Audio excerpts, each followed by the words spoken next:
All right, good afternoon, good evening, everyone, and welcome to Network 2020's discussion about critical minerals in Africa. As many of you know, the continent of Africa holds 30% of the world's critical minerals approximately, and how those minerals get from the ground to consumers will have profound impacts on the countries that hold these minerals and on geopolitics in general. And today we're really going to be focusing on the former to try to better understand what equitable extraction looks like.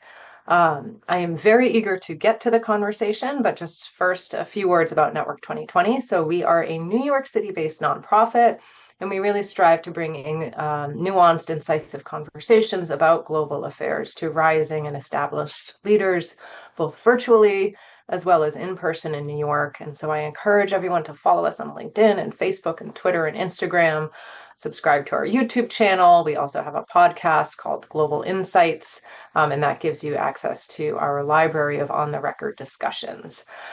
So today I am very pleased to welcome two guests. First, I would like to welcome Jérôme Neema. He is a non-resident scholar in the Carnegie Africa program, where he is an expert on China-Africa relations, and he currently serves as the Africa editor of the China Global South Project. And I am also pleased to welcome Emmanuel Umpula. He is the executive director of the African Natural Resources Watch and is an expert on business and human rights and on the governance of the extractive sector in the DRC and Africa. So welcome to both of you. It's a pleasure to have you here today. So I'm going to start with you, Jérôme, on a little bit of context. So we're seeing countries around the world are really turning to Africa for critical minerals and major infrastructure partnerships.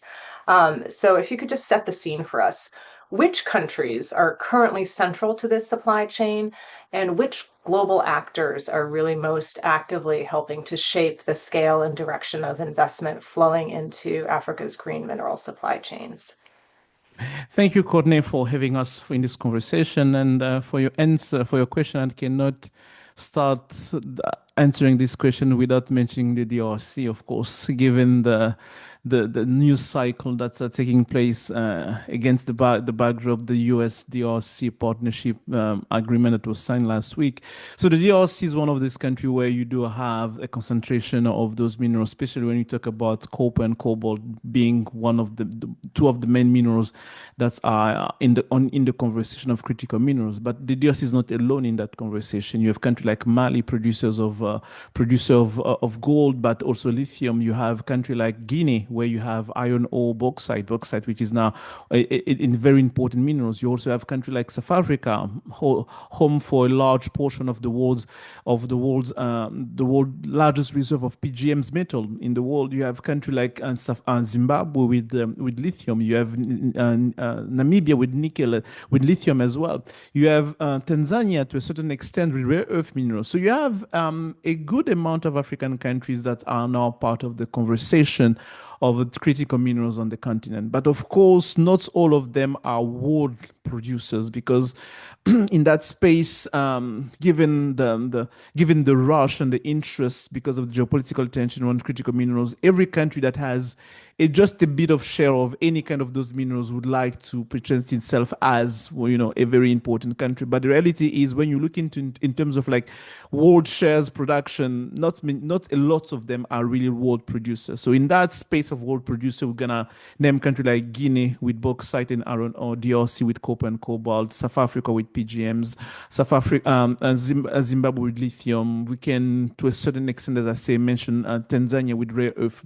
as among the largest producer in Africa, but in terms of the world, still not a big producer when you have a country like China being part of that conversation. So you have those countries that are really part of the debate in terms of critical minerals in Africa. But now, in terms of external partners, of course, you have China being present in Guinea, in DRC, in Zimbabwe, in Tanzania with the Chenga resources, where we saw a very interesting move of Australian companies selling their asset to Chinese mining company. It's the same thing that we saw in Zimbabwe, by the way. One of the interesting point about having China dominating the lithium industry in Zimbabwe was the fact that many of those mines belong to Australia,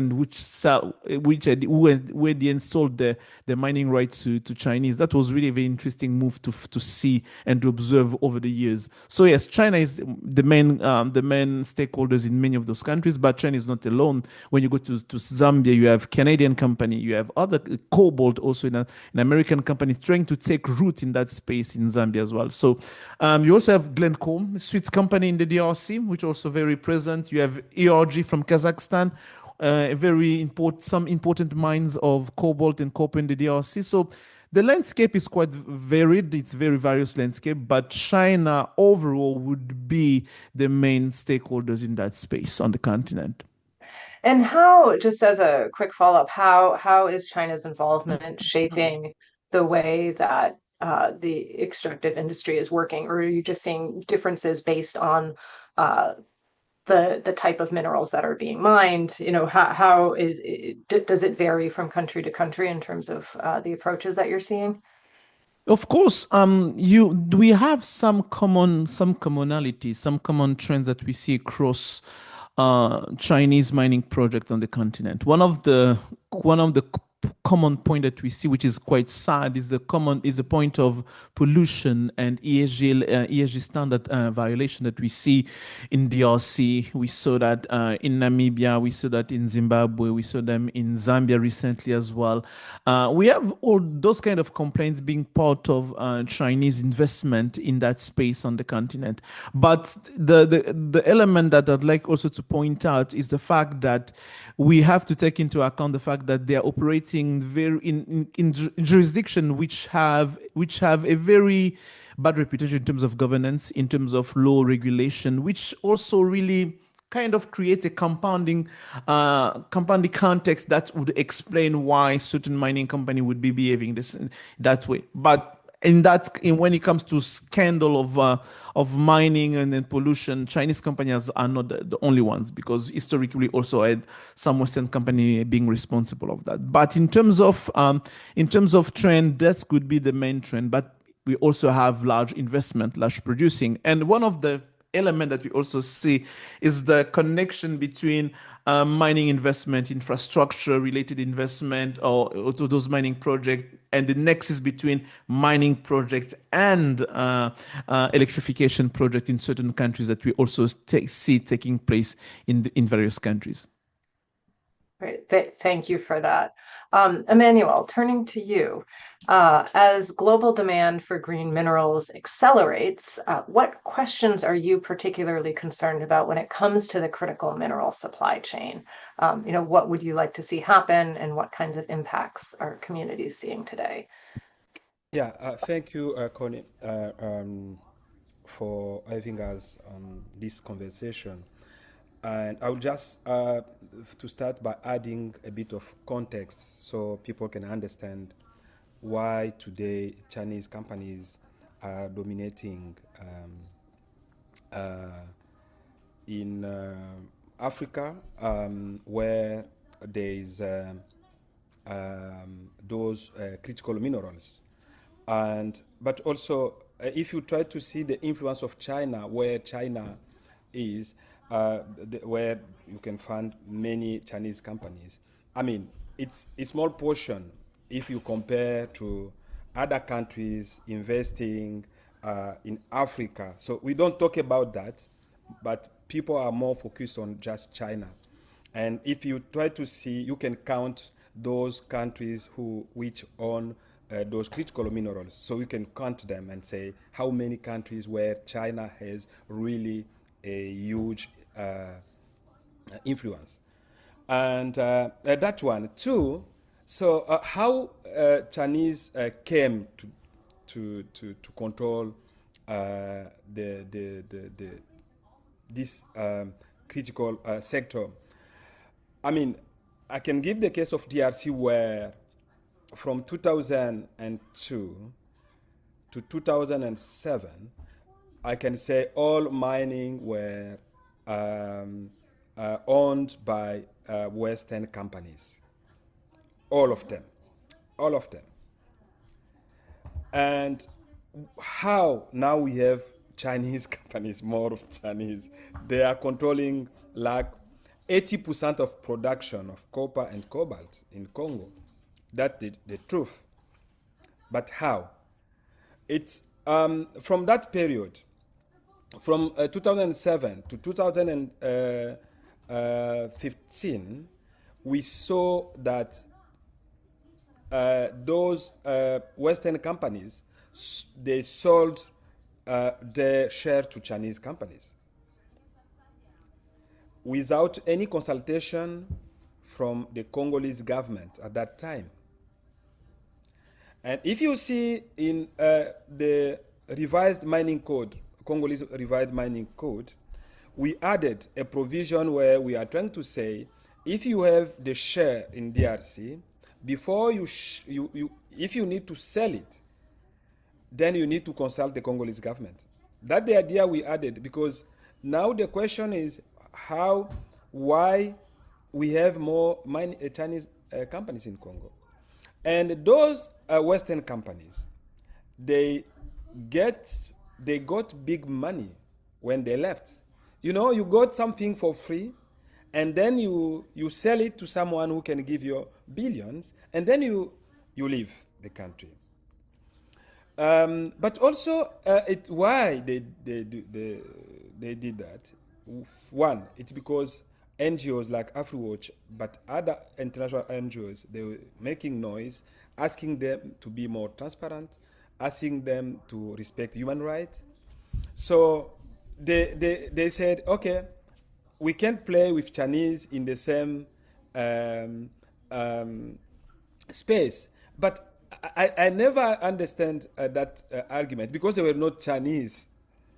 So they were saying, yeah, we can't play with them because we don't play with on the same rules.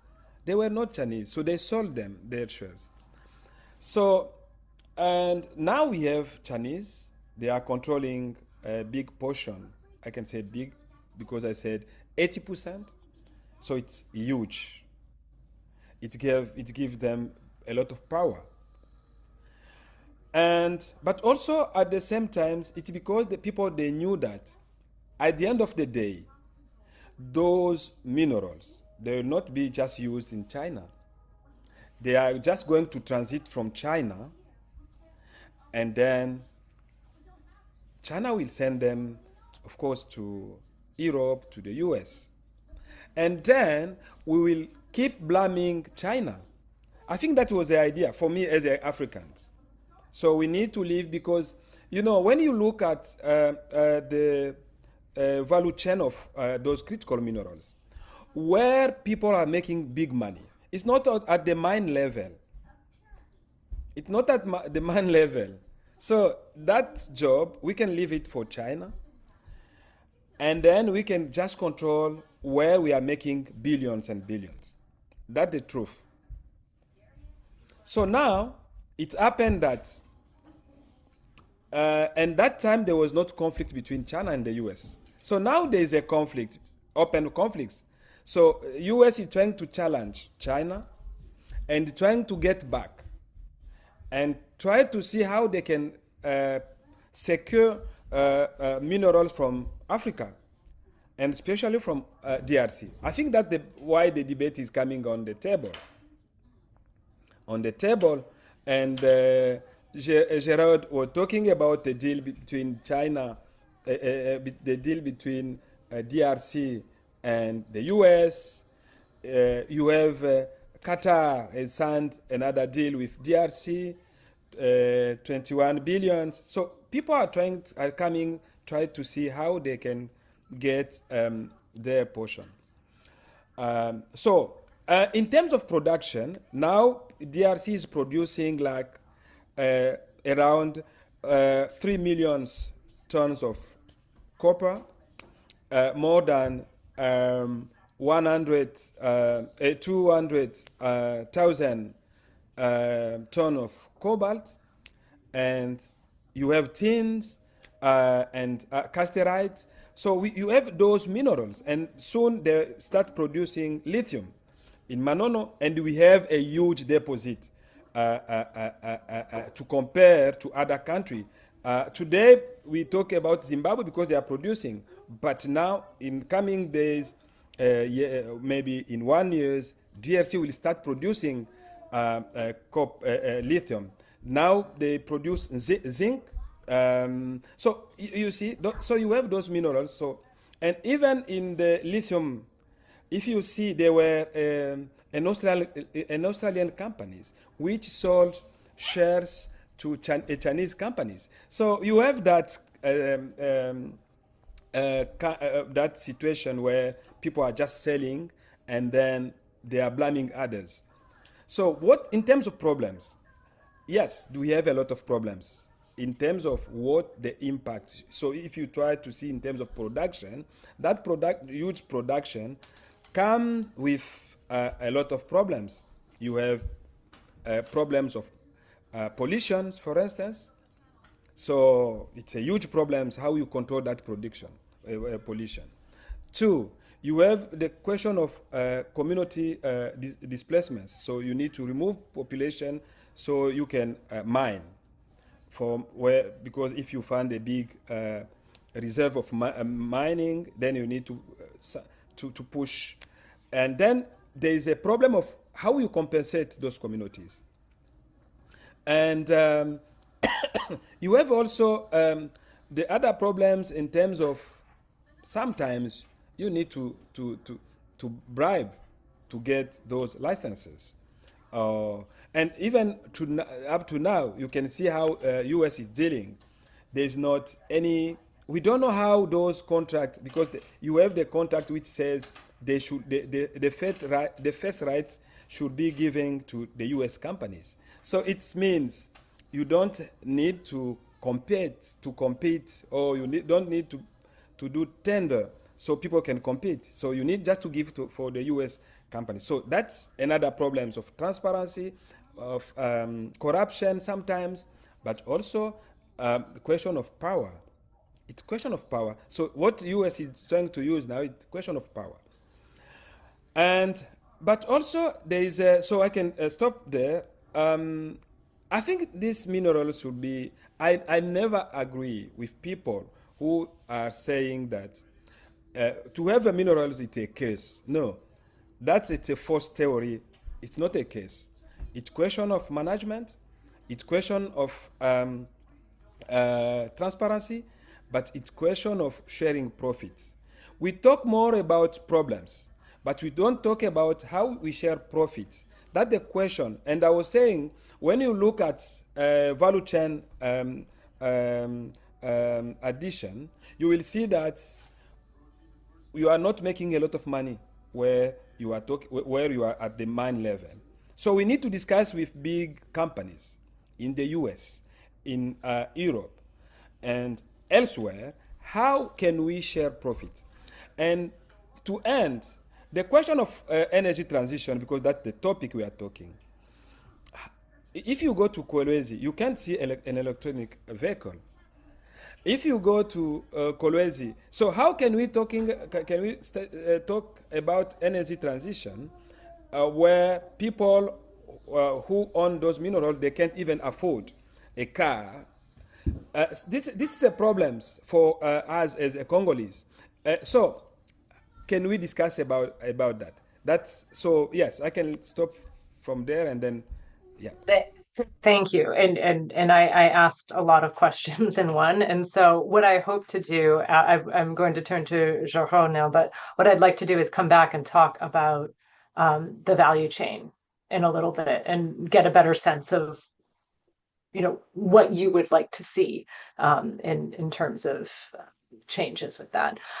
So turning back to you, I'd like to pick up the thread about governance, Jorge. Yes. So this demand intensifies. You've emphasized a lot that African governments must set the terms of engagement rather than simply respond to the external pressures that they're getting. So from your standpoint, what are the practical guardrails, whether at a more local level or on a global level, that are necessary to prevent this new scramble? And maybe it's too late too. I'd be curious to get your perspective on that. But to prevent a really new scramble for African resources under this green label, and to really ensure that the demand leads to long-term development on the continent.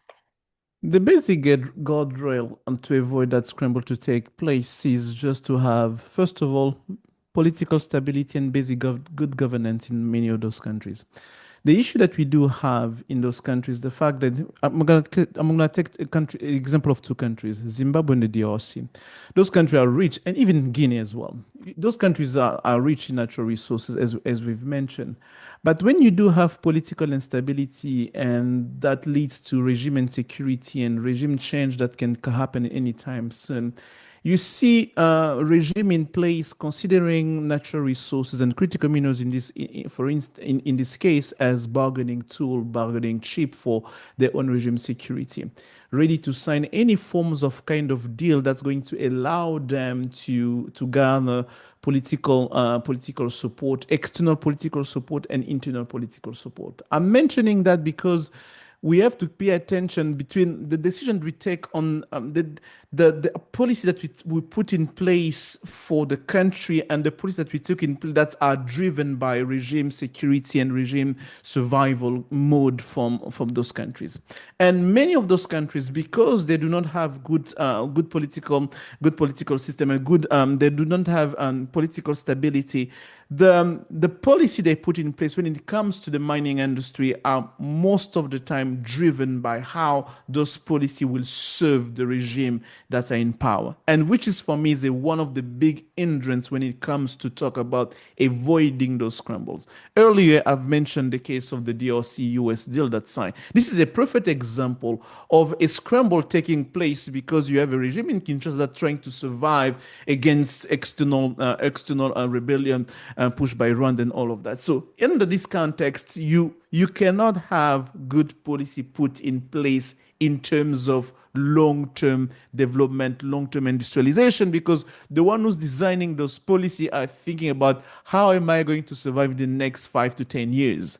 And this is the issue. And for me, this is the basic, very basic foundation in terms of guardrail to put in place to allow us to start designing long-term industrial policy that makes sense, that do not just take into account what the current regime would think about its own survival. And for me, this is the basic one.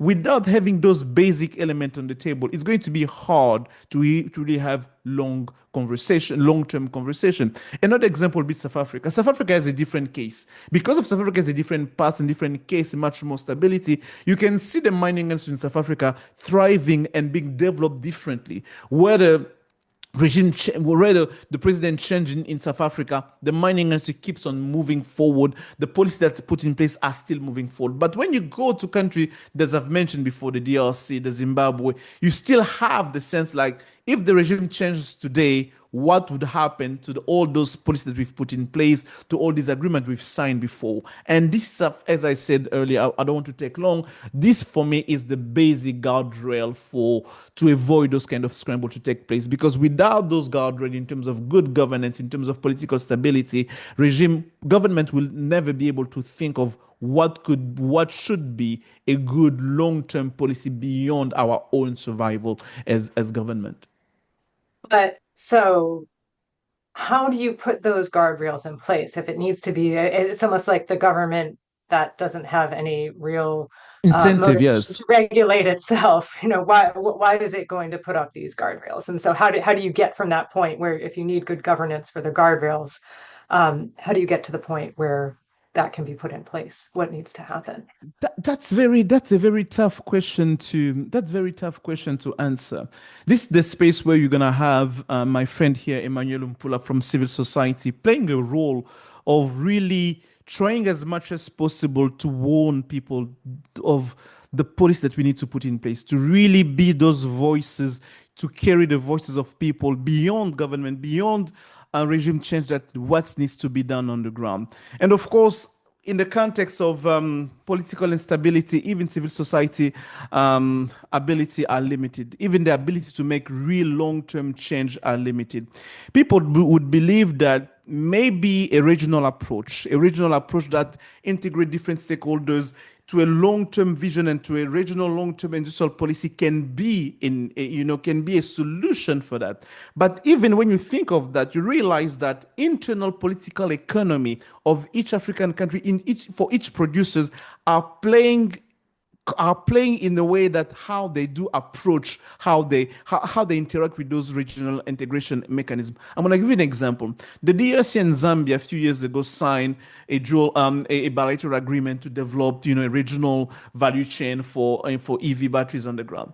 Up till now, nothing have seen any kind of tangible progress. Why? Because on both sides of the border, they're thinking about what am I gaining out of this? Why in the DRC side, why am I going to agree to let my minerals leaving the DRC to be processed in Zambia where I'm the one producing it more? In Zambia, it's the same thing. Why am I going to let my copper go to DRC where we have much more political stability, we have better infrastructure, we have better roads, we have better electricity and all of that. So you have all those issues which are really playing at the national level, which makes at the end regional solution difficult to implement, even when and if we have really good policy. We have now the African Green Mineral Vision that have been adopted by the AU, but still to see that being implemented, we're gonna have to see countries to be willing to give up a portion of their sovereignty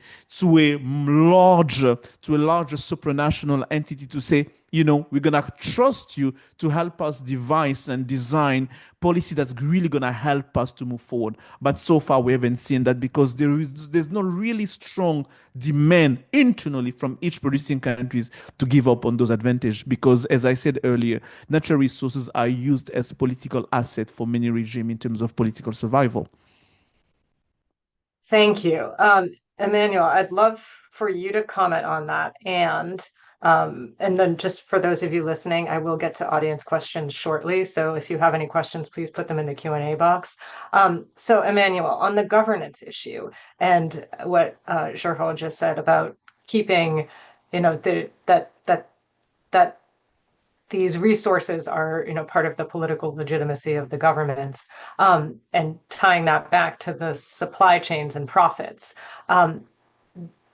How does the governance interact with the profit sharing the value chain and how do you think the value chain could be improved? And is there a way that, both of these things can come together in terms of governance and, more equitable distribution of profits? You're muted. That's a good question. I love that. Thank you so much for that question, which is very good. I mean, it's question of talking, discussing with big companies. I know there's a question of jobs, there is question of profit, but there will not be energy transition if we don't take care about of people who are really depending on those minerals. And afterwards, for instance, we are talking to those automakers in the US to try to discuss, to define what is the value chain, how it works, to understand first. We need to understand how it works. That one. Two, we need to define because now the system is like you are taking raw materials out of Africa. So we need to make sure that before those minerals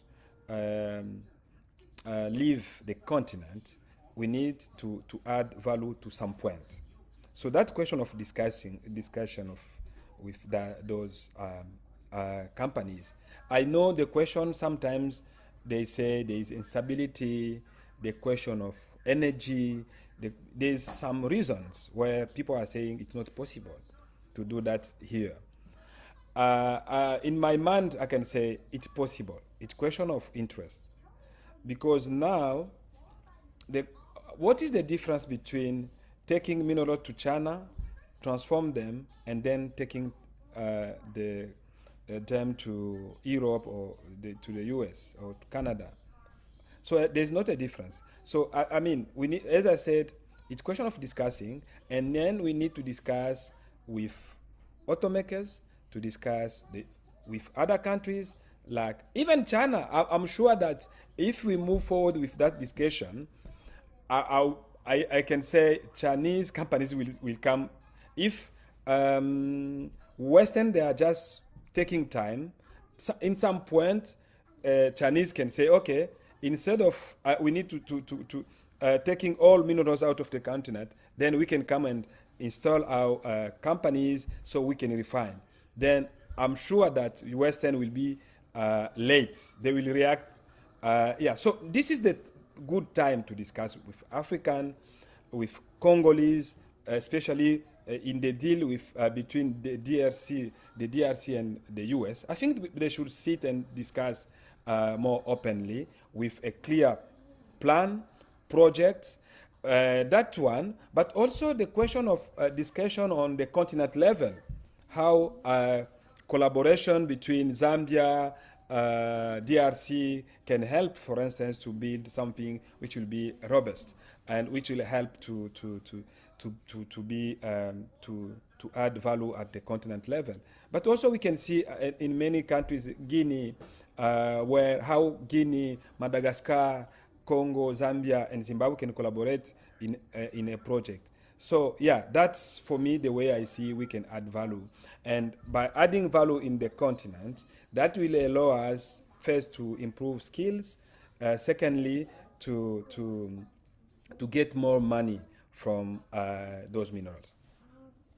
Do you see willingness on the part of certain governments in Africa to either work collaboratively in order to bring more value or keep more value within the continent, or do you see governments working with the companies to try to keep value in country? Is that something that you're seeing, and if so, where? I mean, there is. The Zambia and DRC, they are talking how to develop their battery center where they need to produce batteries. I don't know. They are discussing, but it's the idea which is on the table. So we, as Afrowatch, we are pushing them to move forward. And there is a collaboration, like even when we talk about Lobito Corridor, which is another corridor where US is trying to get mineral to challenge Chinese.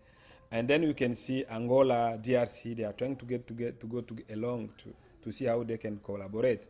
But I think we need to do more, But this need stability, We need stability in those countries, but also we need to make sure that we can separate business and politics. So, I mean, sometimes we are using both of them. I understand that, but it means if we keep doing the same thing, that means we are undermining the potential we have. And yeah, so for me, there is a possibility. And even when you talk with automakers, I think they are trying to understand what is going on.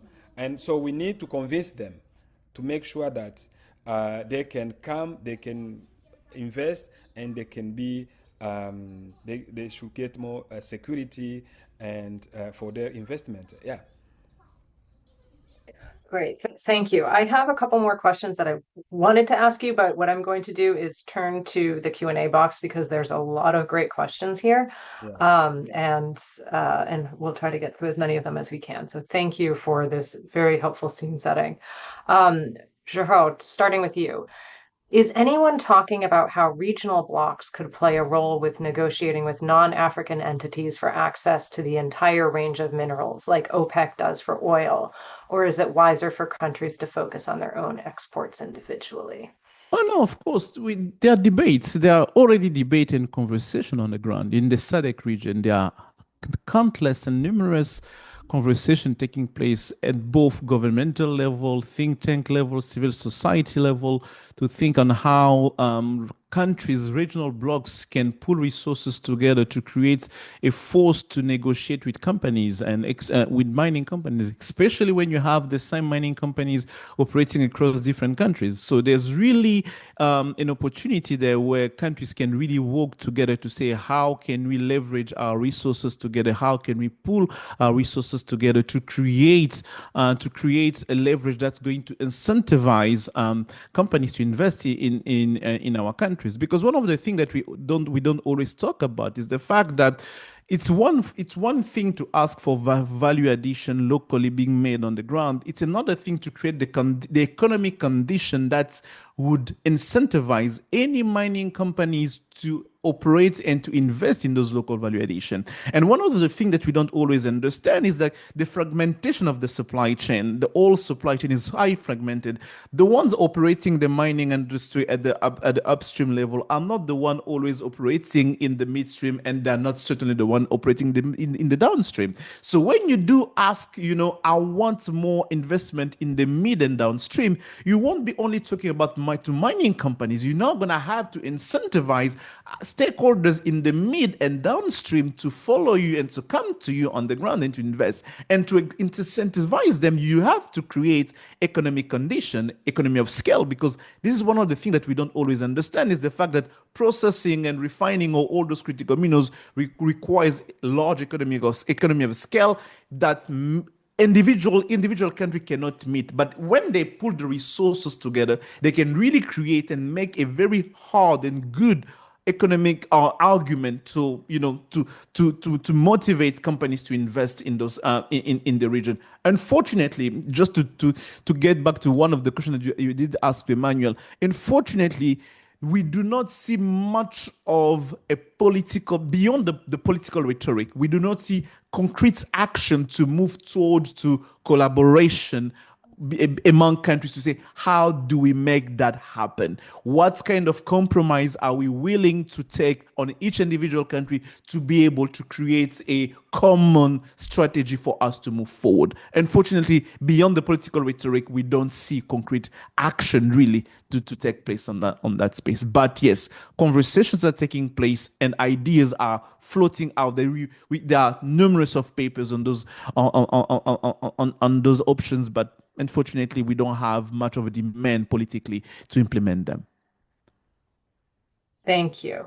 We have a question here, Emmanuel. I'll turn to you for this one. And again, if you want to chime in on any of these questions, please feel free. I'll just direct them to one of you. Yeah.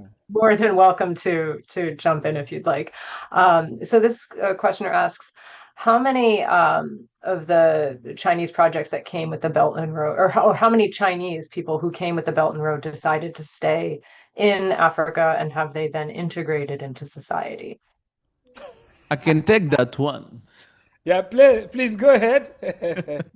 I can take that one since I'm the China guy in the conversation. So we have a lot. First of all, it will be difficult to quantify the amount of Chinese company that came under the Belt and Road Initiative and to say how many of them have stayed in the continent for many reasons. Because first of all, it's just statistically difficult to do.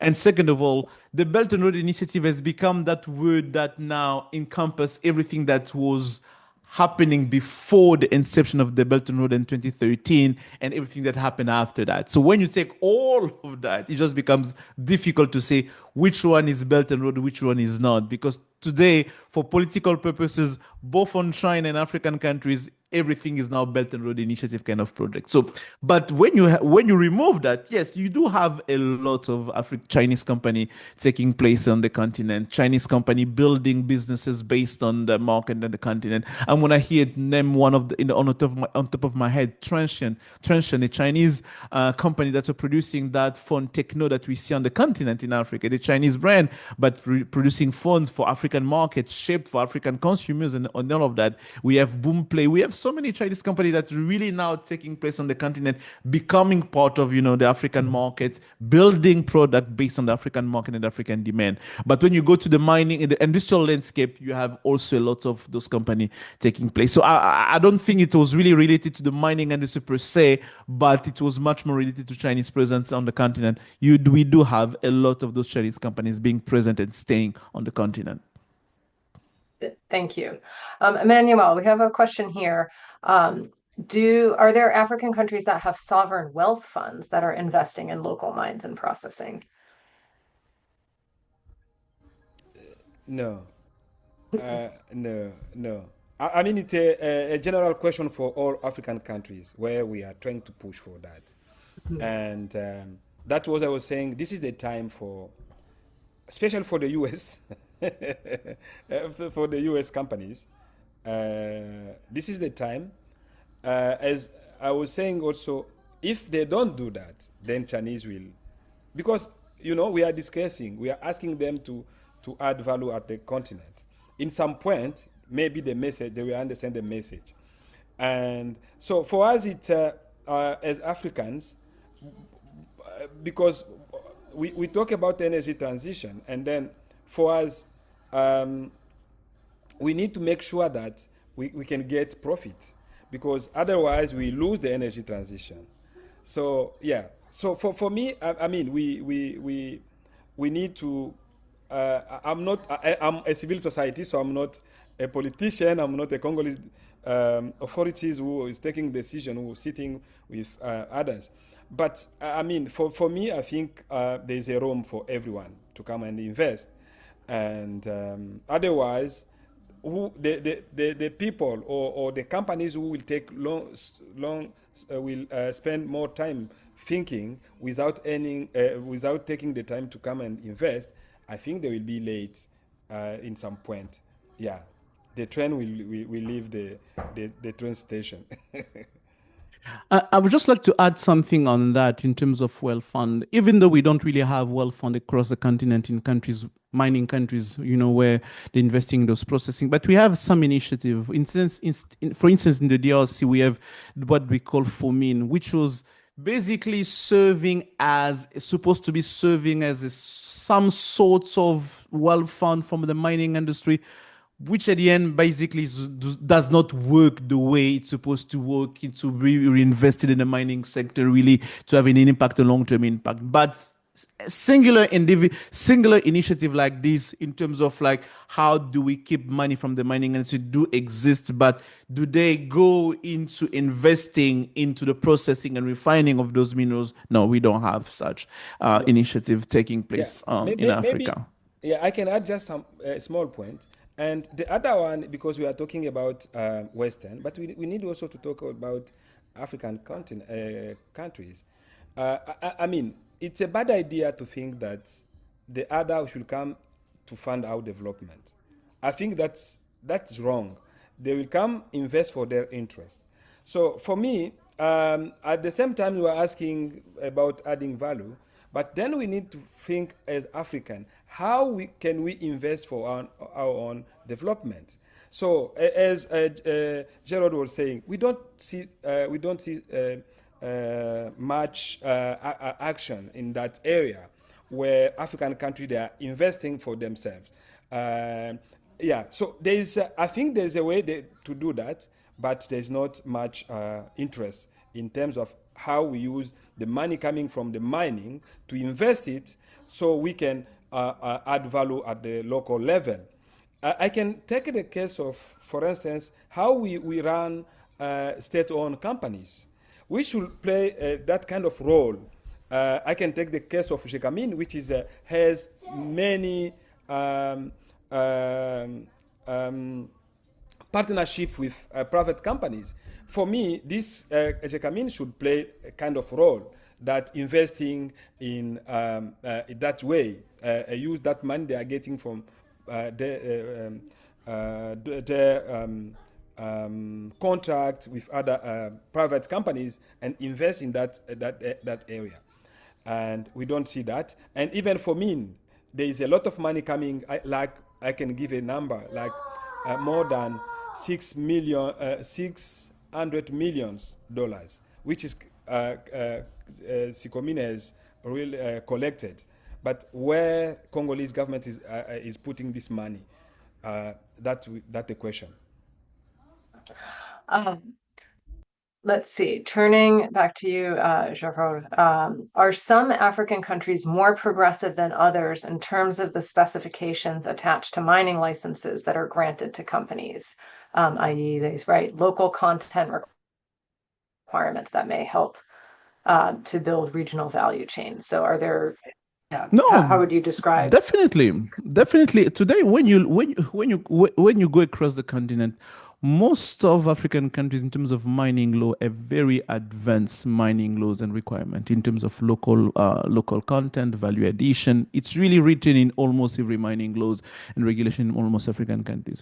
The text is not the problem. The implementation is always going to be the problem. So in terms of what's written on the paper, yes, we have quite robust, transparent mining apparatus, mining infrastructure, mining legal infrastructure in place in most African countries. You can still find easily which mining concession belongs to who, when it was acquired, what's the when the permit is going to expire, and all of that. On paper, it's really great, it's really good, but the issue is going to be on implementation, where we don't see much of those implementation effectively taking place. If we had, that's why my issue I always take back it's the good governance and strong institutions, because on paper everything is great, but on the ground something else is happening. So yeah, so most of the countries do have good, robust legislation on that topic.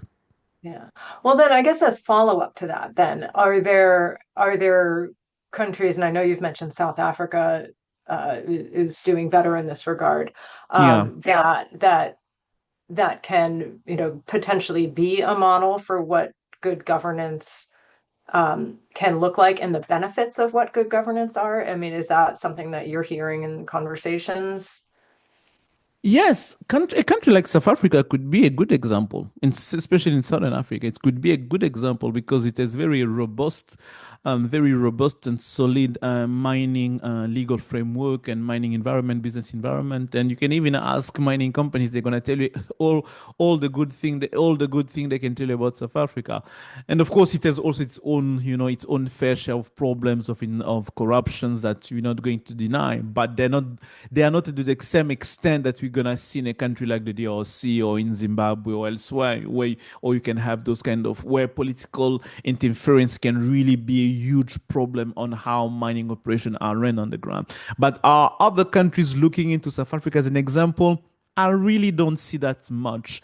When I talk with different stakeholders, when I visit different countries, you realize that we are really self-centered into how we should be doing things our own. There's not much of a south within the African continent, a kind of south learning kind of cooperation practices to say what could we do better, what can we learn, what good practices that we can put in place to improve the transparency in the mining industry. And where you have bad governance, the incentive and the demand for transparent mining sector is not really high, because if you are asking for transparency, it means that you are basically shooting yourself on the leg. Many politicians don't want to do that. Just picking up on that thread of the South-South cooperation, Emmanuel, I know that that's a project that you're working on to a certain extent. Would you mind commenting on what you see happening in terms of South-South cooperation within the mining sector? Yes, I mean, I think we need to push for more cooperation between South countries, cooperation.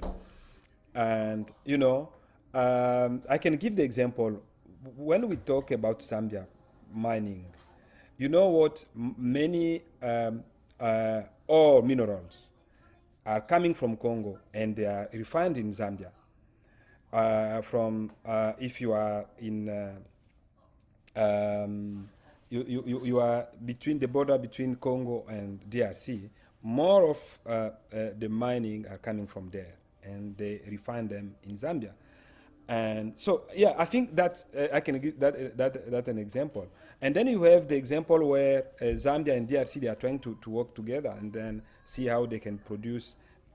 I would like to see that they are putting in place the battery center of production of batteries. So they are discussing, but I think they are moving forward, because Congo is now, they have what they call a free tax zone where they are building the factories. So they need to define.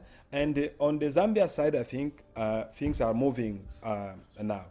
And then you have the other collaboration between, I was talking about Lobito Corridor, where you see that Zambia, Angola, and DRC, they are trying to work together. But this is a first idea, a question of connectivities. But then we need to go forward and then see, do we have some specific concrete projects where we can push them to work together and to meet the African vision on mining. So which states that the adding value should be made in the, at the continent level. So yeah. Great. Thank you for that. And again, if you're listening and you'd like to add a question, because I see some people who are trying to put questions elsewhere, if you could kindly put them in the Q&A box, I'll be able to try to get to as many as possible. So the next question, and we can start with you, Jaro, and Emmanuel, if you'd like to jump in, please do. What oversight will the UN agencies have for an equitable distribution of the assets from present and future extractions? So is there a role for a multilateral institution like the UN? And I think we've talked a little bit more about on the continent level, but this questioner asks, how involved will the Organization of African Unity in coordinating the African nations be? Not much, not much. At the UN level, not much. On the African level, we have the Africa Mining Vision of 2009, which leads to what we have today, the African Green Mineral Strategy. All, as I say, all those initiatives on paper, really good ideas, good initiative, good plans, good project, but the ownership from individual countries has not happened yet.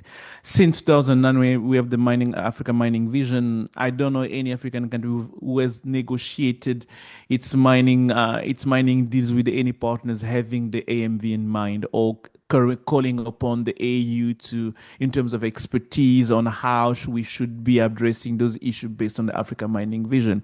When you speak with the AU public servants, the AU in Addis Ababa, they tell you all the resources they do have, that northern African countries are coming to them to say, how can we work? How can we help? How can we really help you engage with those countries? So there's not much of, on the paper, good ideas, good elements, good initiative, but as in terms of practicability, we don't see much of those demand, those African countries going to the AU through calling upon the expertise and using even those policies as, sometimes you can use them as a shield between what a mining company can ask of you and what you can agree upon or not, based on, we have a continental mining vision that I'm trying to abide by, but most of them, they do not do that.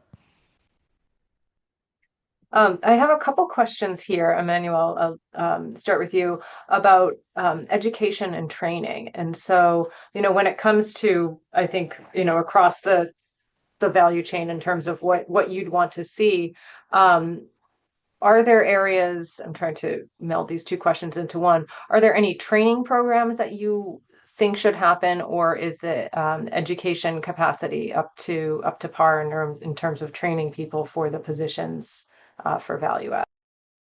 I think this is a good question, and for me, I can say we need more training. We need more training, but we need also to understand the business.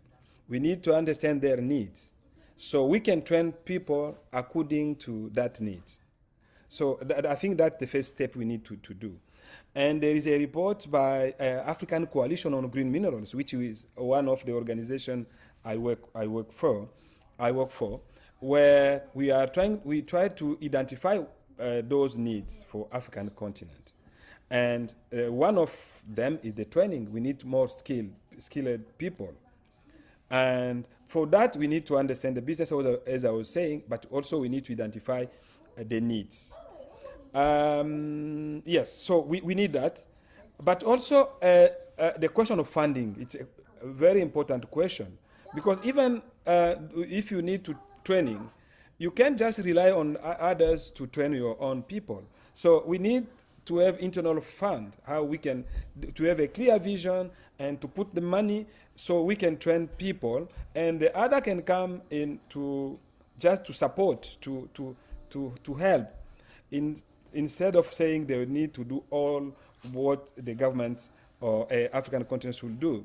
So I agree that we need one of the people who is saying we need to fund our own development. We can't rely on others, and we need them to do business.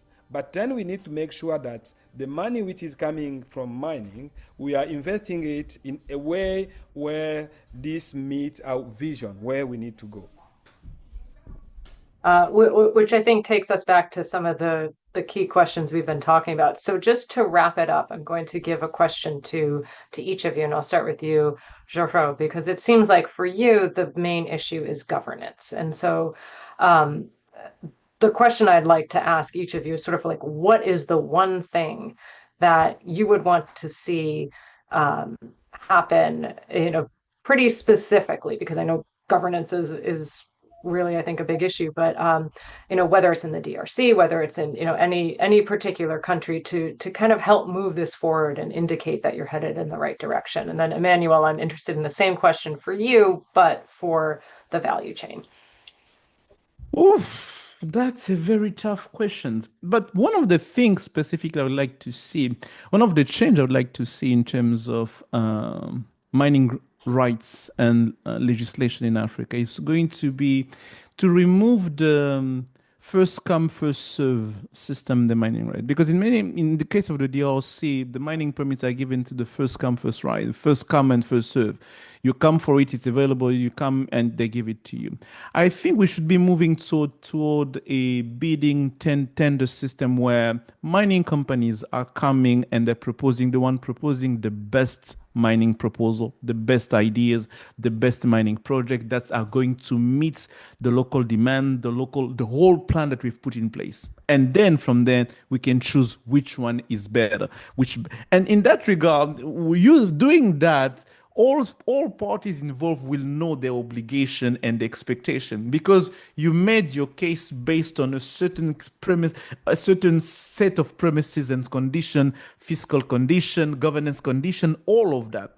And the government chose you knowing that the plan you made, they were based on those sets of conditions. So basically we create a stability clause de facto in a way that once we choose you, we know that you as a mining company, you know that in the next 15, 20 years, my operation will be running smoothly because those are the conditions I applied my mining rights to, my project was based on. And the government also knows in terms of expectation, the revenues and what you're going to produce, what kind of job are going to create, what kind of industry you're going to build on the ground. Those, I think, would be, for me, in terms of a good direction to take, a change I would like to see in the mining legislation in many countries, to remove the first come, first serve system, to really go on a tender bidding system where the best who propose the best idea, the best business proposal, and the best plan on the ground wins the mining permits and the mining rights. It's more proactive rather than reactive. Exactly. Yeah. That's good. And Emmanuel, because you seem to be very focused on the value chain, at least right now, what's the one thing you'd love to see happen? I mean, I can talk about infrastructures. We need to build infrastructures. We need to build first, we need energy. That one. So two, we need to build road or railway so we can connect. And that will help people to say, okay, if we invest in terms of refining or adding value, we can easily evacuate those from the continent. So we need to make sure that we have that. But the second one is to improve skills in Africa and especially in DRC. So we need to invest. We are talking about education. So it's key. See, if we need to the third one is to have a long-term vision, because between partners, they need to have a long and clear vision. You can take the agreement between US and DRC. So we need to see if the US need really to come back. They need to have a clear vision, not a short-term vision, but a clear vision and long-term vision, which can help those countries to work together, to be honest in what they are doing, and most importantly, stability. peace.